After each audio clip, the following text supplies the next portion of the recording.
Bonjour, vous êtes avec Perle. Nous allons parler de résonance.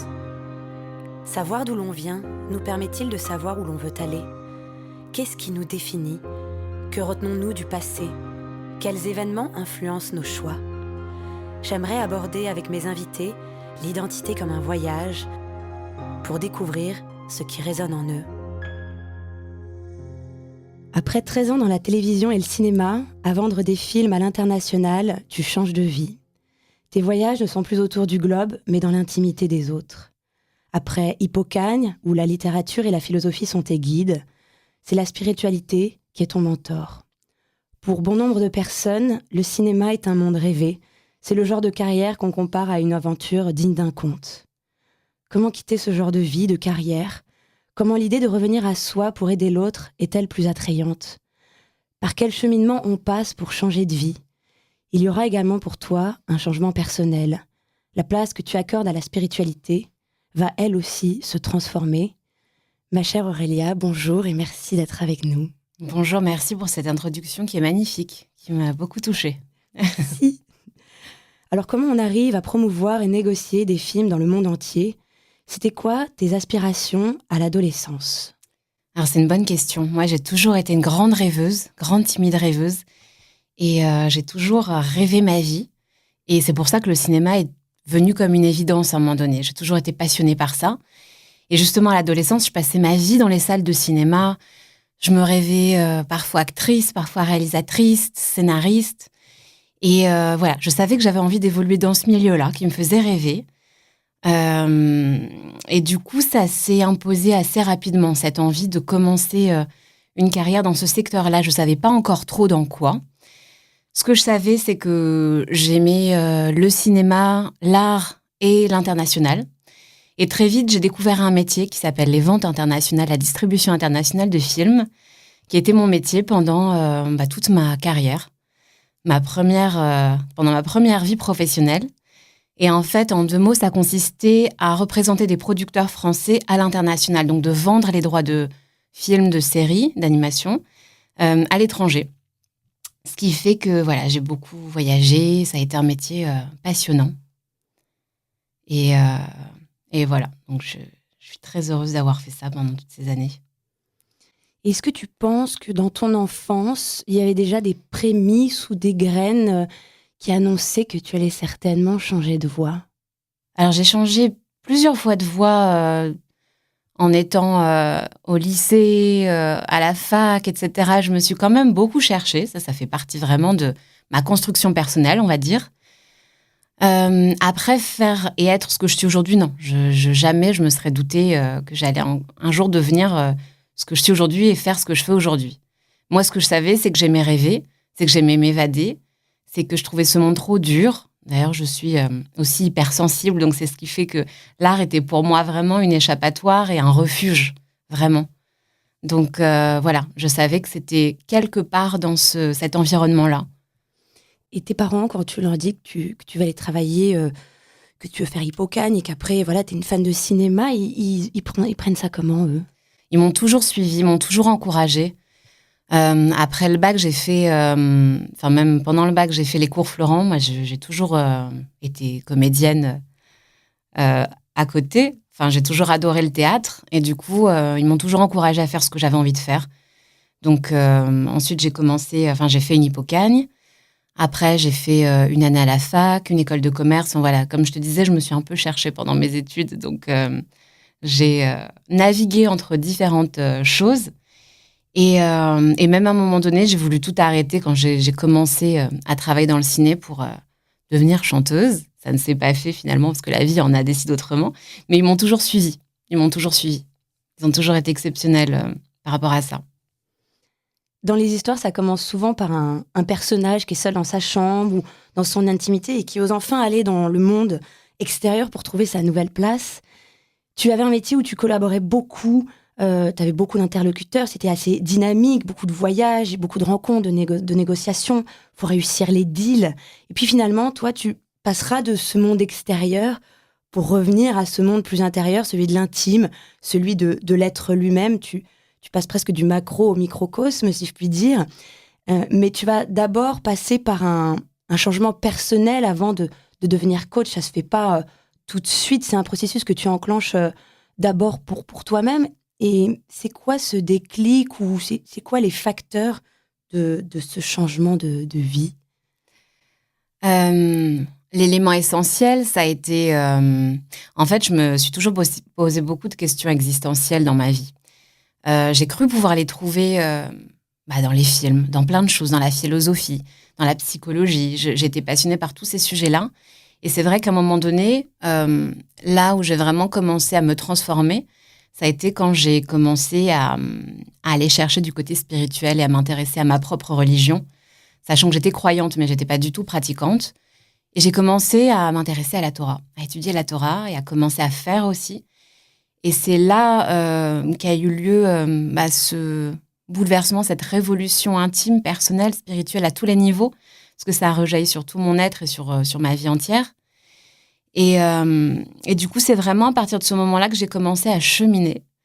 Et à un moment donné, j'ai décidé d'arrêter parce que j'ai compris que j'étais plus à ma place. C'est-à-dire, et c'est ça qui est intéressant, c'est le fait de se dire qu'on construit quelque chose. Et même si on a été très carriériste comme je l'ai été, à un moment, on se retrouve à un endroit qui est plus le nôtre, dans un métier qui est plus celui qui nous faisait rêver. Et du coup, c'est là qu'intervient un peu le courage d'oser devenir ce qu'on a envie de devenir quand on pressent quelque chose. C'est pour ça que l'intuition est très importante. Et quand j'ai pressenti que j'avais plus grand-chose à faire ou à apporter, que ce soit dans le cadre de mon métier dans le cinéma ou dans ce que je faisais, j'ai décidé de partir. J'avais un projet d'Alia à l'époque, c'était fin 2019, donc pour début 2020, qui ne s'est pas fait à cause du Covid. Et en fait, pourquoi le coaching ? Parce que moi-même, dans ma réflexion, j'ai compris que si on avait été mis sur cette terre par Dieu, c'était pas par hasard. Si on avait les potentiels qu'on avait, si on avait les forces qu'on avait, mais aussi les faiblesses, les choses à travailler, c'était pas par hasard. Et pour moi, tout a un sens et tout est connecté. Et du coup, le coaching, c'est ça. C'est vraiment d'aller exploiter ces zones de lumière et d'ombre pour pouvoir avancer, pour pouvoir progresser, pour pouvoir devenir cette personne... grande, belle, puissante, parce que je rencontre que des personnes comme ça, mais parfois, on a du mal à le croire soi-même. Donc, mon métier aujourd'hui, c'est d'accompagner les gens, surtout les femmes, à devenir ce qu'elles ont besoin d'être pour devenir vraiment des êtres d'exception. Ton métier, ton parcours, que je trouve très, très inspirant, en tout cas, cette quête d'harmonie avec soi-même, je trouve que c'est fondamental pour entreprendre le reste de sa vie.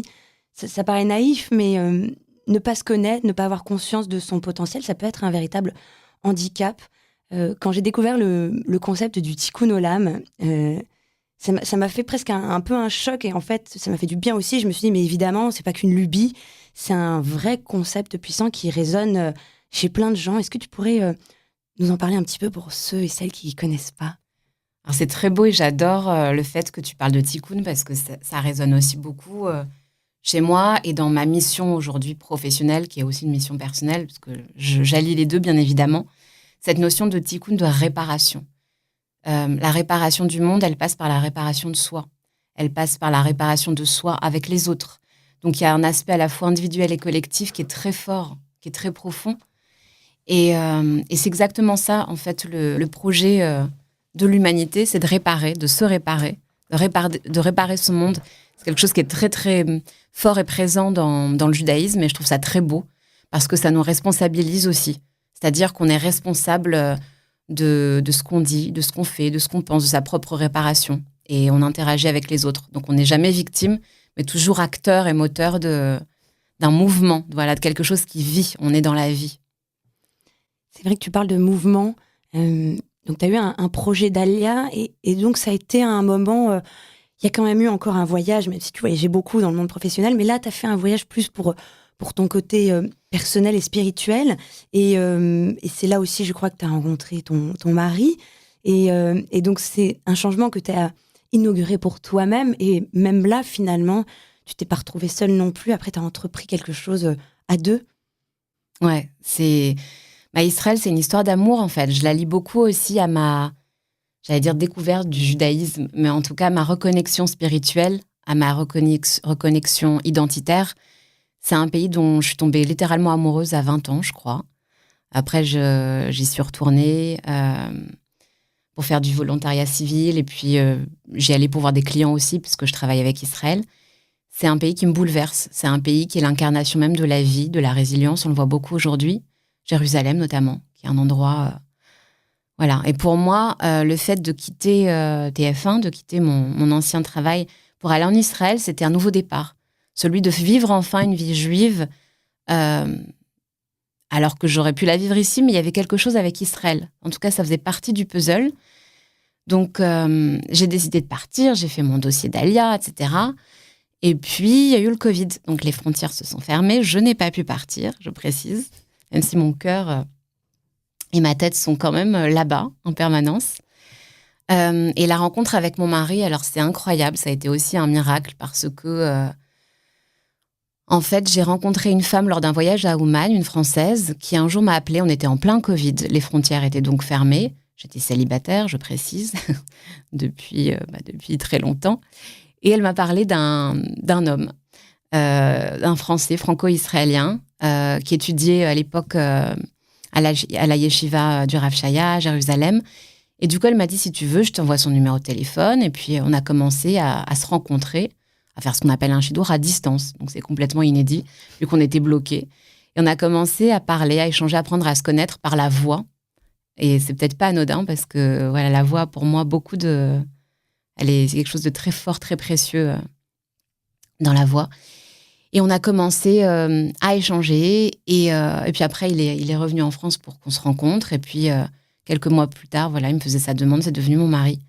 Et c'était complètement improbable, imprévu. Une des surprises de la vie.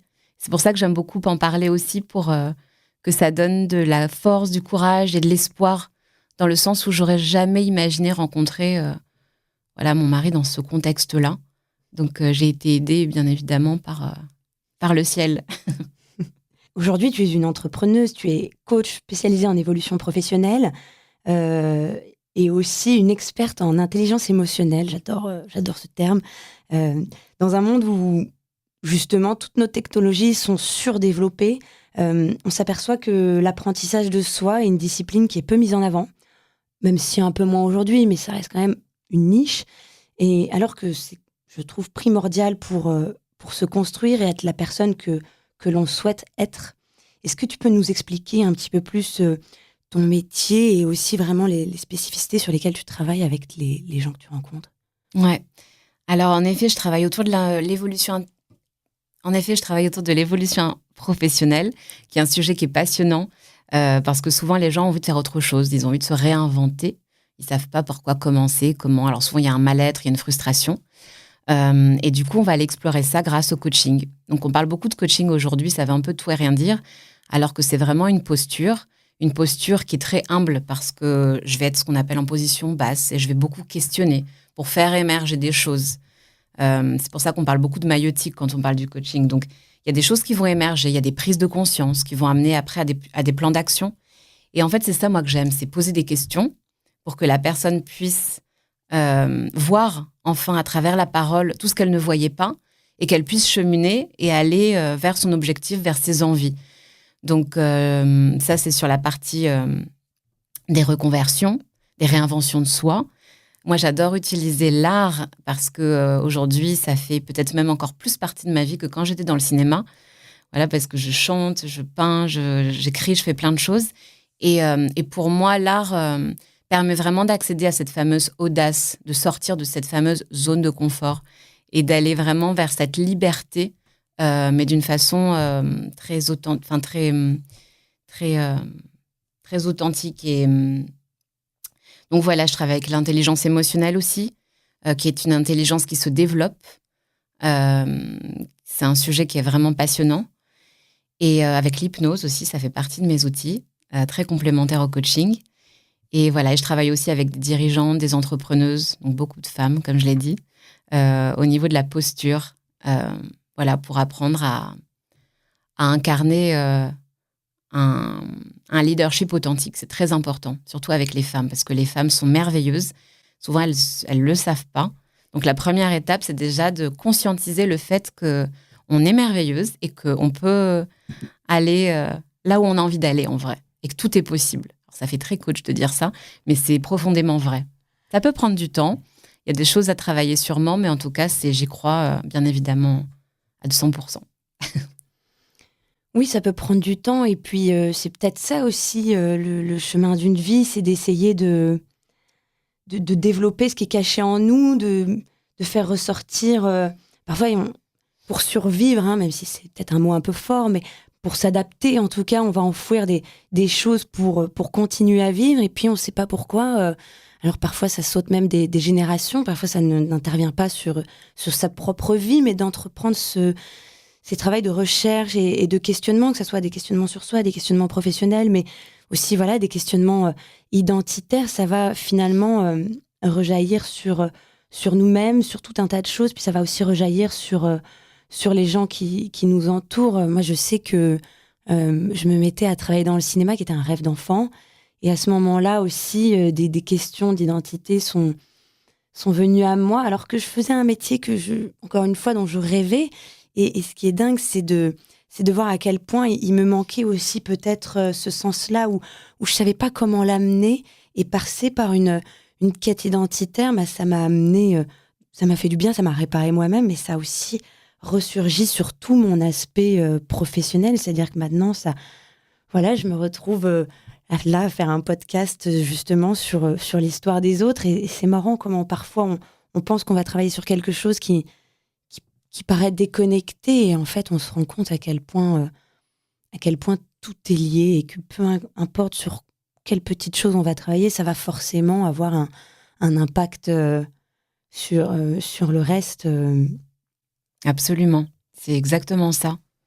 C'est exactement ça, et c'est vrai que c'est ça qui est beau, c'est qu'à un moment donné, alors en anglais on dit connecting the dots, c'est connecter les points. Et à un moment donné, quand on arrive à connecter ces points-là, et même ces points de souffrance, parce qu'il n'y a pas juste ces points d'expérience professionnelle ou quoi que ce soit, c'est tous ces points à soi, toute son expérience de vie, c'est là qu'on arrive à une harmonie et au shalom. Moi, je suis très, très... Justement, on est chez Radio Shalom.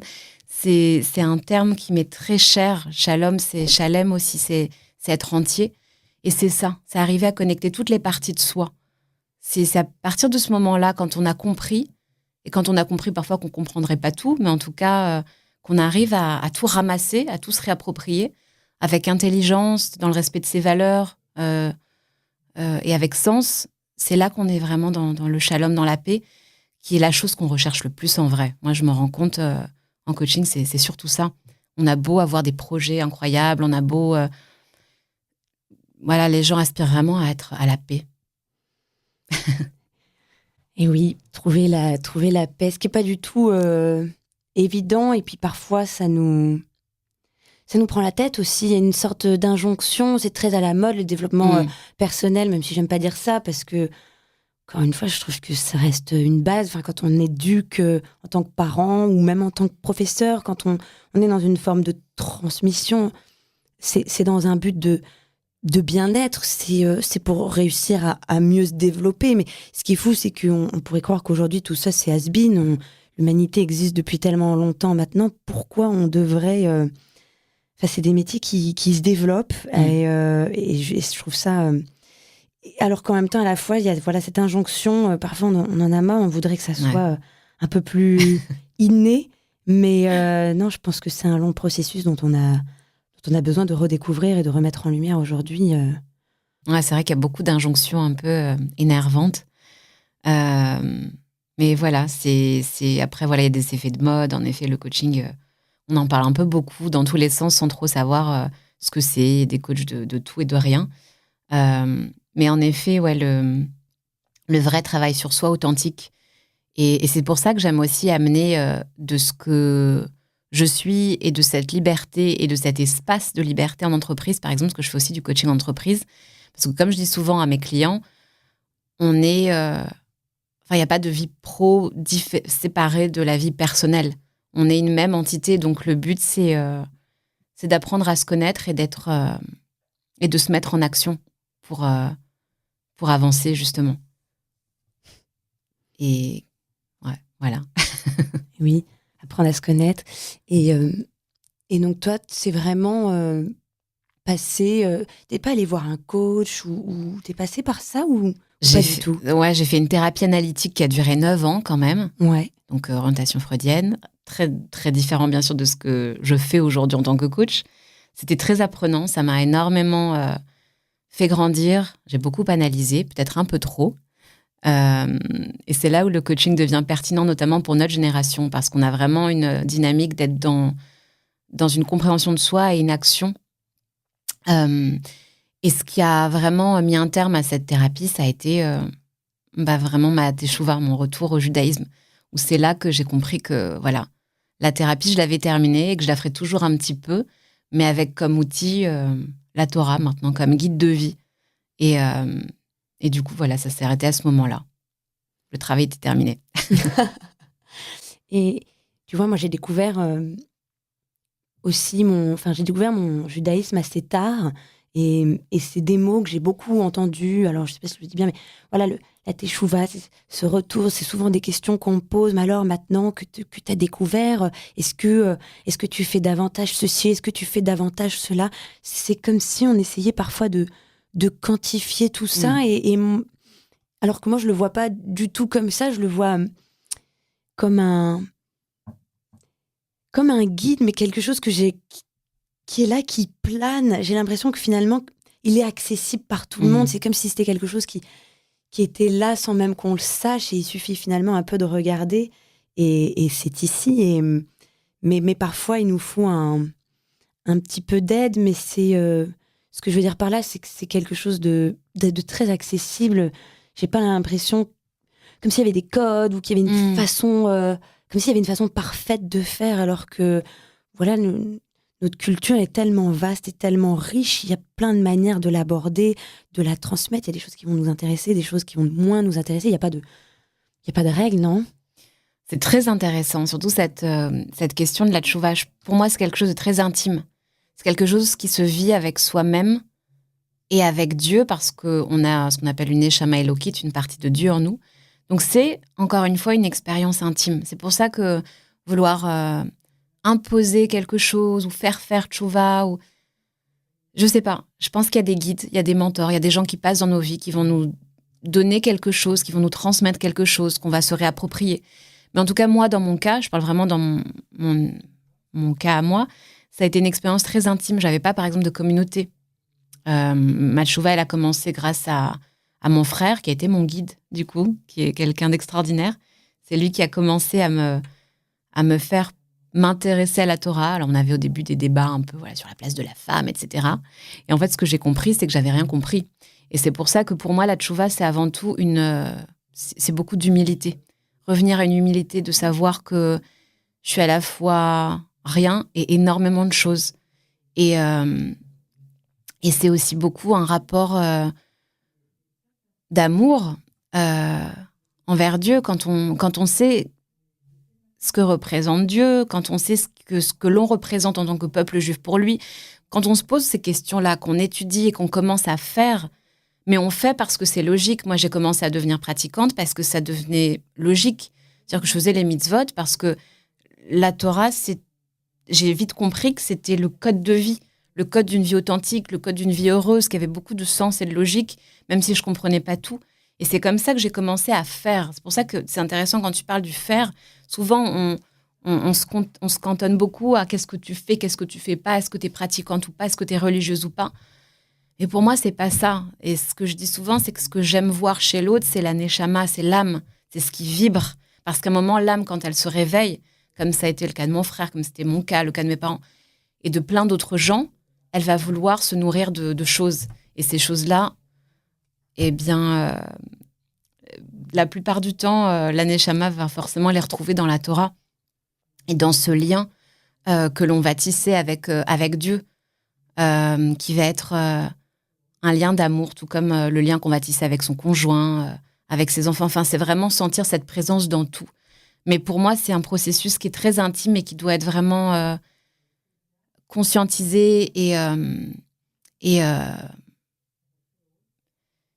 accepté par soi, voilà. Et pas quelque chose qu'on doit imposer, sinon ça n'a pas de sens, enfin, à mon sens.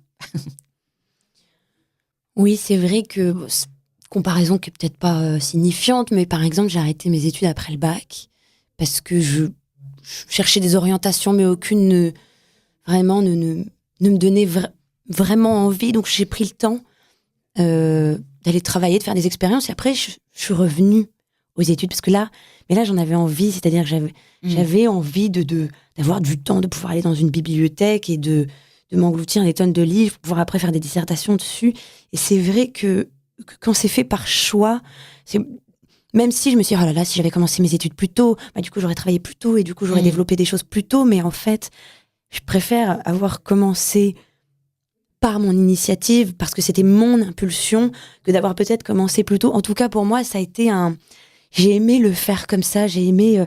ok, j'ai besoin de comprendre, cette fois, c'est mon choix, et du coup, je me suis même trouvée beaucoup plus efficace dans ma manière d'apprendre. J'étais tout le temps au premier rang, je manquais aucun cours, parce qu'en fait, j'avais choisi d'être là, à ce moment-là, et rien n'était plus important que cette décision que j'avais prise pour moi-même. Et c'est vrai que il faut arriver... Enfin, on va pas dire il faut, parce que je sais que c'est pas ça le terme, hein, sinon je vais me faire gronder, mais en tout cas, essayer de se rapprocher de soi, de se rapprocher de ses envies, de ses désirs qui... Voilà, comme tu disais, il y a une partie de Dieu en nous. À un moment donné, je pense que tout est à l'intérieur de nous si on sait tendre l'oreille.